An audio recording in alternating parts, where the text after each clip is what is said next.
que eu não sei como é que você acha, mas na minha opinião foi o seu maior furo de reportagem, que foi trazer para a literatura brasileira uma personagem do povo, né?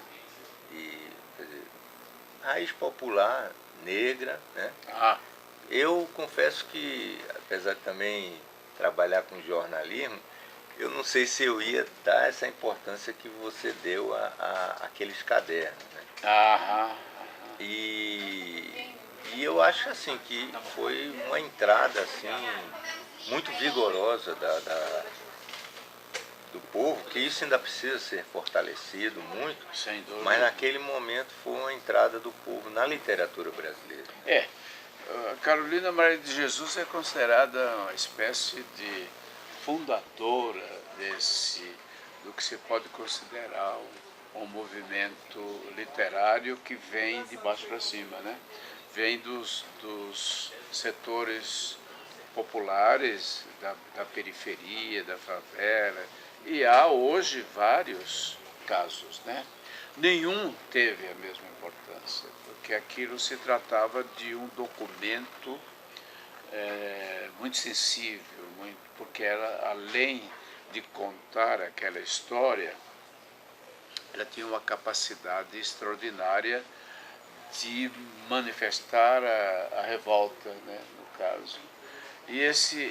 Essa reportagem depois virou livro, né? O Quarto de Despejo, que foi editado no mundo inteiro, foi traduzido para 13 idiomas, e com isso, com isso se desmentiu o que até alguns críticos, por posição elitista, né, alguns críticos brasileiros, achavam que aquilo não era um original dela. Muitos atribuíram o texto a mim, né?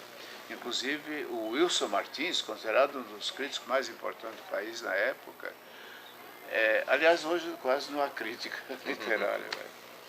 E ele dizia que era impossível, né? No meu entender, era puro preconceito.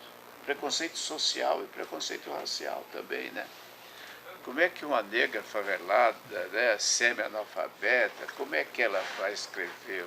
Porque tem coisas contadas ali que mexem com as pessoas. É uma capacidade narrativa muito forte, muito importante. Eu considero essa a reportagem mais importante que eu fiz, apesar de que o texto que eu escrevi sobre isso é muito pequeno, é curto, é uma introdução, porque a reportagem é a reprodução dos diários, um trecho dos diários. Como sempre, assim, é importante saber como foi esse momento. Que deu que você resolveu pegar aquilo e tal? Bom, eu acho que isso tem muito a ver com a minha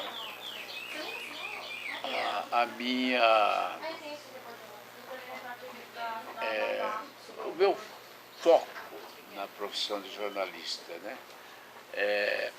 Eu sempre me voltei para os temas sociais e às vezes com um sentimento muito forte de identificação, né? Bom, para começar, eu sou um migrante, né?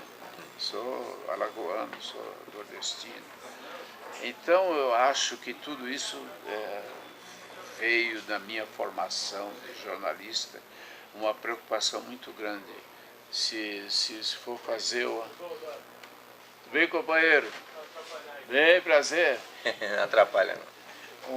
Uma relação das minhas matérias, a maioria tem esse sentido. E no caso, eu acho que isso funcionou para ter a necessária humildade de querer ver, acreditar na palavra dela. Ela disse que tinha um livro. Então vamos ver o livro.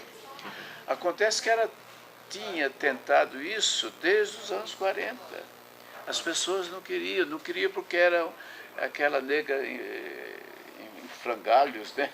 Uma maltrapilha e com um ar meio aloprado, assim, né? Ela era muito expressiva e as pessoas não queriam ter trabalho, né? Eu tive. E você encontrou ela Na favela. Mas você estava fazendo. A minha pauta era uma matéria sobre aquela favela. E eu propus, como todas as matérias que eu fiz, eu nunca quis fazer matéria por telefone, ou passando, me enfiava no assunto. Eu já fazia uns 3 dias que eu estava percorrendo aquela favela, estava por lá. E ela certamente percebeu, viu que eu era um jornalista, é um cara de fora.